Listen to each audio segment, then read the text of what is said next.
The whole world ends when you start to sway, and every time you move it makes my days go long, and I feel like I'm stuck playing in the summer, and I know if I can reach just a little bit further, I'll sing la la la. How's it going, gang? It's MPCavalier, music editor over at DoitIndy.com, co-host of the Do It Indie Radio Hour. We are at Grizzly Music in Avon, just outside of Indianapolis today, hanging out with Mr. Patrick Roberts from the band Veseria. How are you, sir? Excellent. Thanks for hanging out with us today. Now, you're here today at Grizzly doing some recording. Mm-hmm. What are you working on today? So we did vocal tracks for the album, and we also cut a single that will be outside of the album. We're going to release it to the public once we've sold, I think, 200 tickets to the album release, which is March 1st, just to kind of build a little bit of hype around it and give you guys a little taste of what we've been working on. Nice. The March 1st show coincides with the new album release, which is the same day. The album is called Voyager. Mm-hmm. The last album you guys put out was Cities Made of Gin. It's a little over 2 years old now. Yeah, yeah. So you guys have had now 2 years to kind of evolve and progress and grow, get to know each other as a group, and we've all gotten to know you a little better. What can we expect that's different from Cities, that's the same from Cities? What are the expectations that you're setting for Voyager? Sure. So Cities was done really quickly. Cities was completely tracked. The whole thing was done in 2 different sessions on 2 days. The songs that we had written for Cities Made of Gin were early tracks from Veseria, things that we had that we had been trying to get to record for a little over a year, maybe almost a year and a half, and we were still kind of learning how to play with one another. Mm-hmm. We have vastly different musical backgrounds, and kind of meshing all those different styles into one group has been a challenge, but it's also been the greatest joy I've ever had in my life. With Voyager, it was written much more cohesively as an album rather than just a series of songs being put on a record. That was the goal. Even when we were recording Cities, we knew that our next album we wanted to be a big work. And so it's a little more of a concept record, a lot more kind of fluidity from song to song. And we've kind of learned where our strengths are, and I'm really proud of the work that we've already done on it, and looking forward to what everybody else thinks. So. How does the band classify itself? I mean, I know we're trying to get away from that genre classification, especially here in Indianapolis, because there's so many different aggregations of different genres kind of flowing together in certain bands that you don't even want to try. But do you guys have you had that conversation? Do you have that conversation now? How does Veseria see itself? Well, I mean, that's a question you get asked all the time when you're in a band, especially when you're just telling somebody that hasn't heard you before. They say, well, what kind of music do you play? Mm-hmm. And default answer is always just rock and roll. We don't really attempt to write a certain way.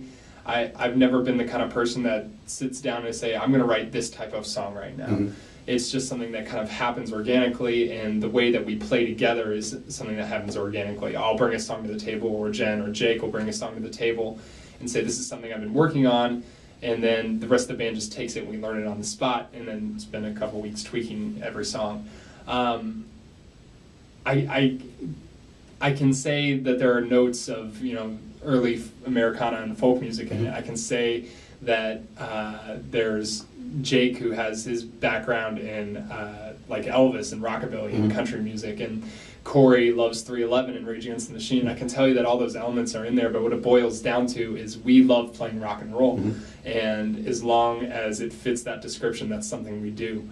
I never owned an electric guitar before Veseria. I never played electric in any band, and so when we jumped into this and decided that this is the direction that we want to go with this group, it just kind of took its own form, and we have very little control over the way we sound. Right. What about conceptually, lyrically?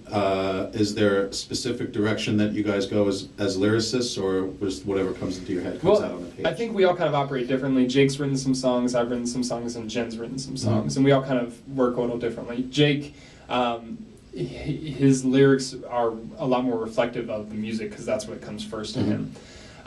Jen recalls stories from her own life. She's a storyteller, songwriter, and that's where everything comes from her. For me, I spend a lot of time focusing in on really specific elements of an emotion or moments in time, and I try to get as detailed as I can on the smallest measure of what I'm trying to talk about that I can, and I expand that into a full song. And so I think Voyager has a lot more fluidity with lyrics than Cities did, or the demo did that we cut in 2010, or any other series of songs that we've tried to put out, in that we all knew what we were going for. And I'm really big into astronomy and cosmology and Carl Sagan and all these wonderful scientists that have somehow merged the gap between poetry and science. And that's where I find my home. And so we kind of use a lot of those ideas as a metaphor for what it means to live in a city like Indianapolis, and what it means to be a married couple with kids and have dreams and still be pursuing them day after day. Right. And I'm pretty proud of the way that we came out of it. Well, good. Voyager comes out on March 1st of 2014. There's a big CD release show that night, which will be at the Irving Theater in my home neighborhood, Irvington. Thank you very much. Tickets are available now to that show through Brown Paper Tickets. brownpapertickets.com. Search on Veseria. There's also a Facebook event page set up. The song that you were working on today will be released once 200 tickets to that show are sold. So it's up to you, intrepid viewer, to get that song out there, and that'll be available gratis. Free to download on Bandcamp, and we'll probably give it a spin on DoitIndy if you guys will let us. I think that we can arrange that. So buy tickets to that March 1st show. It's actually a great bill. Veseria, of course, headlining the show. Who else is on the bill that night? We have Bleeding Keys, some really, really good friends of Heard ours. of them? Yeah. Indiana's going to be there, who we love, and we've been trying to work with them for a while. This is our excuse to do it. We have Von Strantz was just added to the bill, and we're really excited fantastic. about that. Great phenomenal. band. Yeah. One of the best female vocalists, aside from my wife, that I've ever seen. And then we're bringing some youngsters from Brownsburg, Indiana, where we got our start. We used to play open stages out in Brownsburg. And there's a young band, I think they're all still in high school. Oh, I know who you're talking The Breaks. about. Oh my gosh. And they're really, really great. Yeah. My wife and I happened to stumble on them in Fountain Square one night, and we were like, we got to do something with you guys. You're so great. I wanted to ask you about some of Patrick's personal musical influence. Sure. Veseria, of course, as you said, it's a hard band to classify. You guys love to play rock and roll, but there's a lot of stuff going on there. So let's do 3 questions with Patrick Roberts. I've been trying to get you to do this for a long time, so I crossed this one off the bucket list. Right on. The only one higher on the list than you right now is your wife. Right on. She'd be happy to, I'm sure. What was the song or album that you heard as a younger person that flipped that switch in your brain and you said, that's what I want to do? So, as a young person, it was Kiss Alive 2. Oh my gosh. Alive 2? Yeah. Oh, nice. A good friend of mine, Martin Kuntz, he's an artist in Indianapolis now, phenomenal artist. He's really introduced me into hard rock and like really good rock and roll live shows. And that was the first record I ever bought with my own money, and I went to the store and I got it and I used my allowance.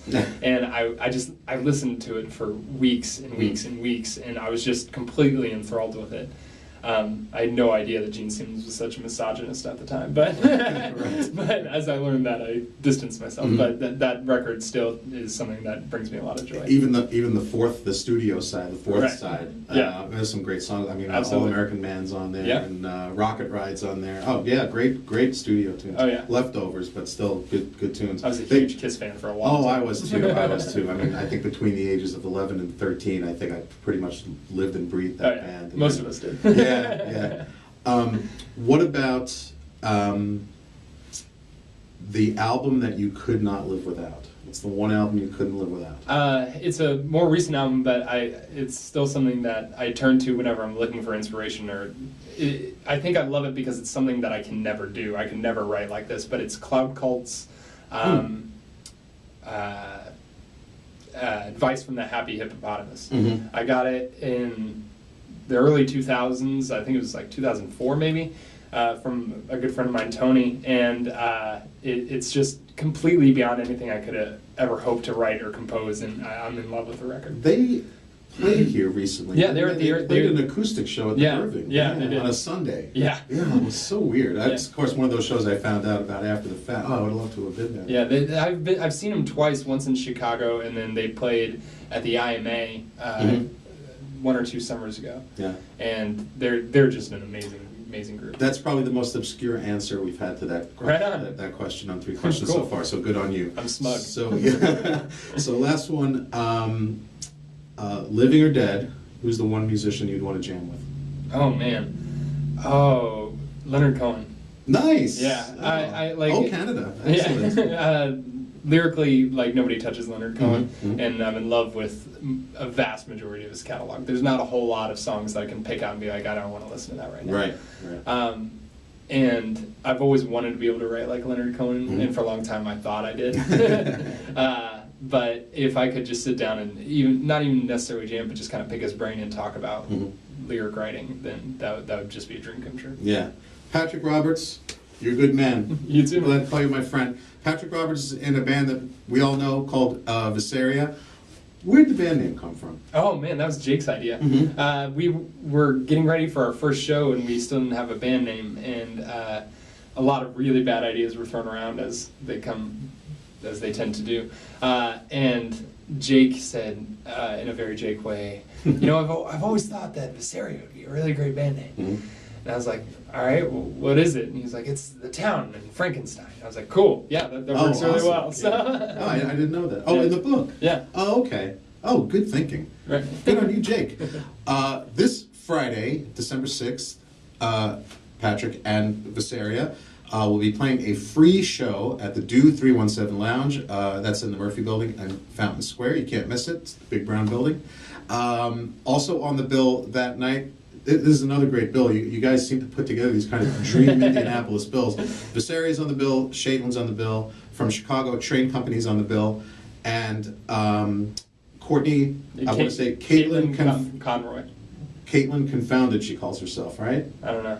Oh, Caitlin Conroy. Caitlin Conroy. Okay, she's on the bill as well. 4 great bands at the Do 317 Lounge. It's a free show, sponsored by MOKB and Coleman Dental. Excellent. The rock and roll dentist. And I was saying this to somebody the other day. Like, you have music in Indianapolis, and we've had this huge uprising, and you can attribute it to a lot of different things. Mhm. You can say there's better talent, or there's more bands that are trying harder, and there's more support from the business end of things Mhm. with companies like Grizzly and what Lazy Hawk was doing. Sure. And the bottom line is that we have people outside of it that are Mhm. really contributing and really doing a lot of Yeah. really great work, and Coleman Dental is like at the forefront of that, bringing great talent to Indianapolis and supporting the talent that we already have here. So we're super appreciative to get involved with them. Cool, the Rock and Roll Dentist. So that's this Friday, December 6th at Do 317. Go check these guys out.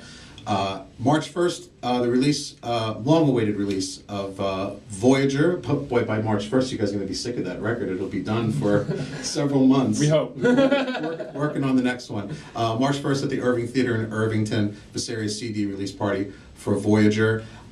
Please check out the DoitIndy Radio Hour. It airs Monday evenings at 8 p.m. Eastern. wootfm.com is the place to go for that. If you've got the TuneIn app on your mobile, you can check us out there too.